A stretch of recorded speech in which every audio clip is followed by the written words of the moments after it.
महसूल प्रशासनाचा म्हसवडच्या वाळू आणि माती चोरांना मोठा दणका। 82,75,740 रुपयांचा दंड, महसूल वसुलीचे तलाठ्यांना आदेश जारी। पाहुयात सविस्तर बातमी। माण प्रशासनाने म्हसवडच्या 15 वाळू चोरांना आणि राजेवाडी तलावातील माती अवैधरित्या वीटभट्टीसाठी चोरून नेणाऱ्या हिंगणी गावच्या चौघांना माण महसूल प्रशासनानं चांगलाच दणका दिलाय। धडक कारवाई करत तब्बल 82,75,740 रुपयांचा दंड ठोठावलाय। संबंधितांना महसूल प्रशासनाकडून 24 तासांच्या आत खुलासा करण्याबाबत नोटीस जारी केलं होतं।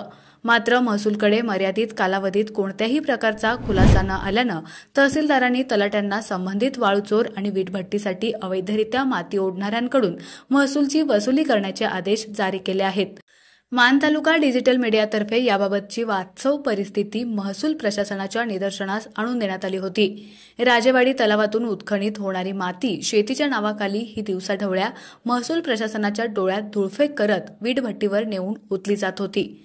याबाबतचा लाईव्ह व्हिडिओ डिजिटल मीडियाच्या पत्रकारांनी आपल्या बातम्यांमधून प्रदर्शित करत महसूल प्रशासनाला वस्तुस्थिती दाखवून दिली होती।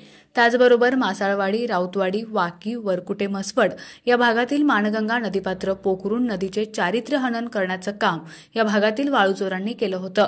लाखो ब्रॅस वाळूचा उपसा करून इथली वाळू चोरी रोखण्याचं महसुलापुढे मोठं आव्हान उभं केलं होतं।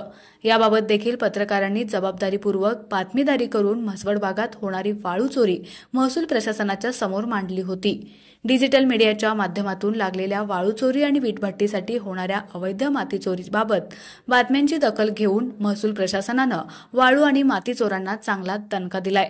या कारवाईबद्दल जिल्हाधिकारी जितेंद्र डुडी, प्रांताधिकारी उज्ज्वला गाडेकर, तहसीलदार विकास अहिर यांच्यासह महसूलच्या कारवाई पथकातील कर्मचाऱ्यांचं सर्वसामान्य जनतेतून अभिनंदन होतंय। आपला आवाज न्यूजसाठी एकनाथ वाघमोडे, दैवडी।